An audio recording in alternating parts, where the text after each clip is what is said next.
Bienvenidos a Estudio 7. Texto, idioma y mensaje, en solo 7 palabras. Texto, idioma y mensaje, en solo 7 minutos.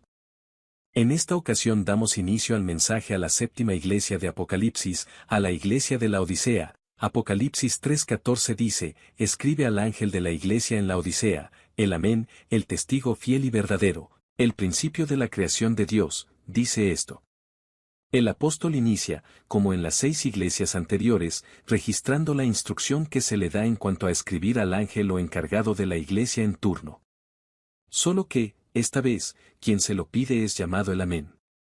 La palabra Amén aparece 8 veces, en 7 versículos del libro, pero esta es la única vez en Apocalipsis, y en todo el Nuevo Testamento, que se usa como un nombre o título. En otras palabras, quien dará el diagnóstico y tratamiento a la Odisea es el Amén.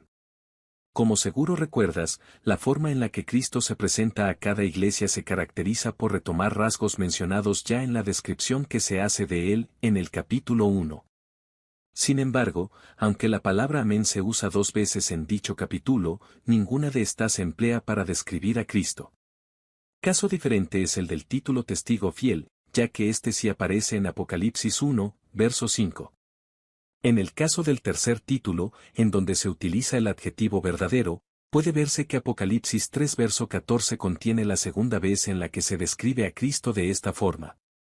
La primera vez es al inicio de la iglesia anterior, la iglesia de Filadelfia, tal como se puede corroborar en Apocalipsis 3, verso 7.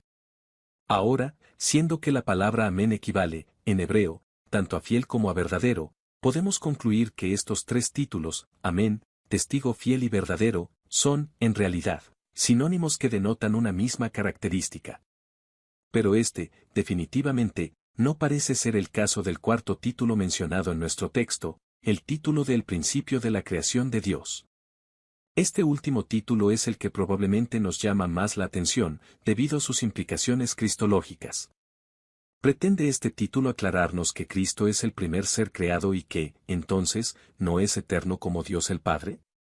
Mucho se ha escrito al respecto. No obstante, en esta oportunidad, me limitaré a decir que considerar este versículo como una demostración de la no eternidad de Cristo, de entrada, contradice lo que el mismo apóstol Juan registró en otras partes de sus escritos.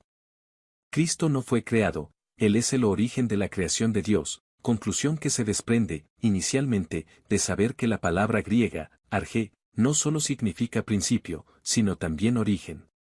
Verdad subrayada también por Pablo, en Colosenses 1 verso 16, en donde dice, porque en él fueron creadas todas las cosas, las que hay en los cielos y las que hay en la tierra, visibles e invisibles, todo fue creado por medio de él y para él.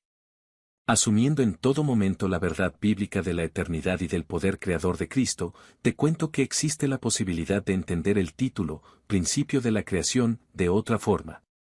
Se trata de una forma que considera una relación estrecha entre estos 4 títulos y con un pasaje del libro de Isaías. Procedo a explicarme. Así como nuestro pasaje contiene la única vez que la palabra amén es usada como un título en todo el Nuevo Testamento, Isaías 65. Verso 16 es el único pasaje del Antiguo Testamento en el que sucede lo mismo. En este pasaje, Dios mismo es llamado el Dios de Amén.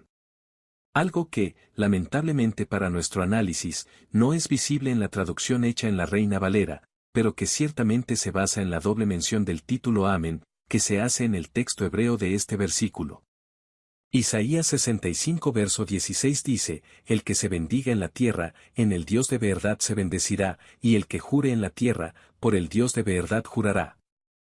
Efectivamente, cada vez que en español dice, el Dios de verdad, en el texto hebreo dice el Dios de Amén. Pero eso no es todo, ya que, a continuación, el Dios de Amén también es relacionado con la creación, tal como sucede en el mensaje a la Odisea. Isaías 65 verso 17 dice así, porque he aquí que yo crearé nuevos cielos y nueva tierra.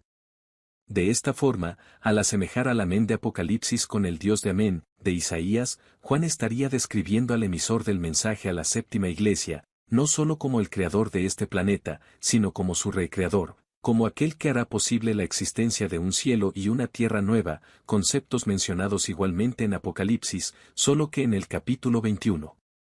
Sin embargo, esta capacidad de crear puede referirse también a otra creación, a una que debe suceder antes de la transformación de nuestro planeta. Me refiero a la creación de nuevas vidas, en un sentido espiritual. Siendo que el nacer de nuevo, el ser nuevas criaturas y demás alusiones a este tipo de creación es un asunto presentado en el Nuevo Testamento como parte de los logros obtenidos por la muerte y resurrección de Cristo, Juan también podría referirse a ello en nuestro pasaje bajo estudio. Si te fijas bien, Juan toma el título, Testigo fiel, de Apocalipsis 1:5.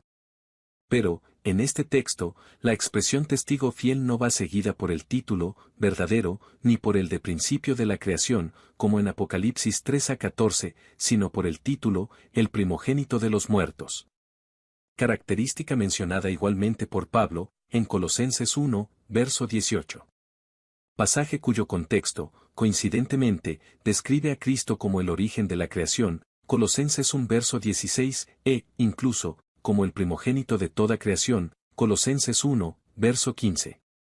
Por lo tanto, si Pablo y Juan emplean los títulos, el primogénito de la creación, el principio de la creación y el primogénito de los muertos, como equivalentes, si en realidad los asocian de una manera tan estrecha, entonces esto reforzaría la idea de que nuestro pasaje presenta a Cristo con la capacidad de crear nuevos mundos, pero asimismo con la capacidad de crear, espiritualmente hablado, nuevas vidas.